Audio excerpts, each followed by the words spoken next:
सभी साथियों को नमस्कार। साथियों में किशन सहाय, आईपीएस, आईजीपी, मानवाधिकार पुलिस मुख्यालय जयपुर राजस्थान। मेरे मोबाइल नंबर है 94,609,28,737।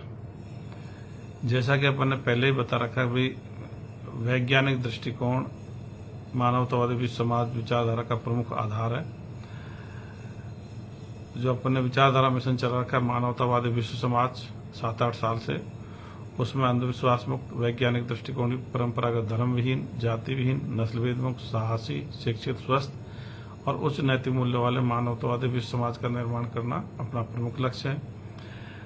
तो इसमें वैज्ञानिक दृष्टिकोण शब्द है, इसको एक बार मैं पुनः और थोड़ा सा स्पष्ट करना चाहता हूँ। वैज्ञानिक दृष्टिकोण का मतलब होता है लॉजिकल थिंकिंग, तार्किक थिंकिंग और विज्ञान की उपलब्धियों को साथ में लेकर के उसके आधार पर सोच विकसित करना, खुद का दिमाग का विकास करना। तो विज्ञान की जितने भी उपलब्धियां हैं, इनका मुख्य आधार जो है वैज्ञानिक दृष्टिकोण है। जितनी भी खोज हुई है उसका मुख्य आधार वैज्ञानिक दृष्टिकोण है। जैसे जेम्स वाट भाप भगोनी में पानी गर्म करा था, और जैसे कुछ देर बाद जब पानी गर्म करा था, भगोनी का ढक्कन ऊंचा उठा उसमें से भाप निकल गई। तो उसने उसके ऊपर और वजन रखा, जब और वजन रखा तो फिर दोबारा थोड़ी देर बाद फिर वो भाप ऊंचा उठ के निकल गई। तो उसने निष्कर्ष निकाला कि भाप में ताकत होती है, और उसने भाप का इंजन का आविष्कार कर दिया। उसको भाप के इंजन का आविष्कार के लिए न तो कोई धर्म ग्रंथ में उसने लिखा हुआ पढ़ा, न कोई दैवीय शक्ति ईश्वर अल्लाह गॉड ने उसको सपने में आके कहा। उसने अपना दिमाग लगाया और उसने भाप के इंजन की खोज कर दी।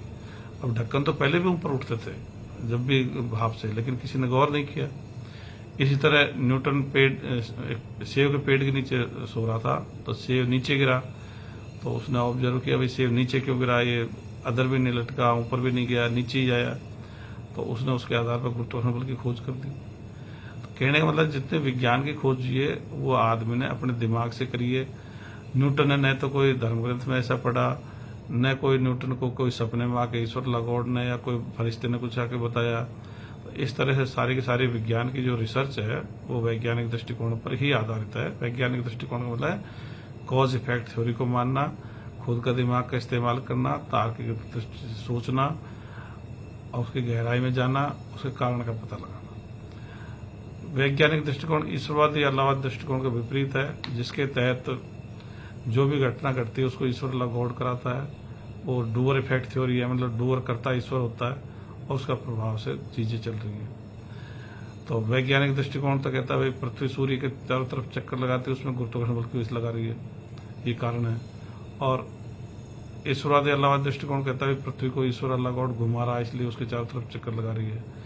और भी जितने भी घटनाएं, मतलब खगोल की घटनाएं हो रही हैं या कोई और प्रकृति में घटनाएं घट रही हैं, तो पहाड़ बन रहे हैं, तो वैज्ञानिक दृष्टिकोण तो कहता है भाई ज्वालामुखी से या भूकंप की वजह से और या कोई पृथ्वी की हलचल की वजह से पहाड़ बन गए। और धार्मिक दृष्टिकोण ईश्वरवादी अल्लाहवादी दृष्टिकोण कहता है भाई इनको पहाड़ों को ईश्वर अल्लाह गॉड ने बनाया है या इनके धरती के ऊपर इनको रखा है ताकि ये हिले नहीं धरती। ऐसे ही जो बच्चे पैदा होते हैं या शिशु पैदा होते हैं किसी भी जानवर में, तो ईश्वरवादी अल्लाहवादी दृष्टिकोण तो कहता है वही भगवान की ईश्वर अल्लाह गॉड की मर्जी से हुआ है। जो कि वैज्ञानिक दृष्टिकोण या विज्ञान कहता है भाई नर के शुक्राणु और मादा के अंडाणु से शिशु का मतलब निषेचन से बच्चा पैदा होता है। प्रजनन लैंगिक अलैंगिक दोनों तरह का होता है। तो कहने का मतलब ये है कि भाई वैज्ञानिक दृष्टिकोण ही जितने विज्ञान में प्रगति है, आज की उपलब्धि है, उनका मूल आधार है। वैज्ञानिक दृष्टिकोण जड़ है, वैज्ञानिक खोज उस पेड़ का तना है, विज्ञान तकनीक पेड़ का। और जितने विज्ञान की उपलब्धियां हैं, मतलब सैटेलाइट, मोबाइल, बस, ट्रेन और मोटरसाइकिल या अलग तरह की मशीनरी, ये सारी की सारी उस विज्ञान तकनीकी पेड़ की टहनियां पत्तियां हैं। तो वैज्ञानिक दृष्टिकोण का विकास करना हर एक व्यक्ति का, भारतीयों का मैं तो मूल कर्तव्य में भी लिखा है 51 में, और पूरे विश्व का भी ये मूल कर्तव्य हर व्यक्ति का होना चाहिए, वैज्ञानिक दृष्टिकोण का विकास किया जाए। संयुक्त राष्ट्र संघ को भी इसको वैज्ञानिक दृष्टिकोण को विकास करने में पूरा जोर देना चाहिए, क्योंकि वो पूरे वर्ल्ड की मतलब एक तरह से संगठन है, 195 देश इसमें शामिल हैं। तो अगर वैज्ञानिक दृष्टिकोण को अगर मूल आधार बना तो सारे ये धर्म ग्रंथ वगैरह सब उसके सामने फेल हो जाते हैं, क्योंकि ईश्वरवादी अल्लाहवादी दृष्टिकोण को वैज्ञानिक दृष्टिकोण मानता ही नहीं है। वो ये इसको सबको झूठ मानता है, काल्पनिक चीज़ों को वैज्ञानिक दृष्टिकोण कोई तवज्जो नहीं देता, उनको जीरो मानता है, नल एंड वॉइड मानता है।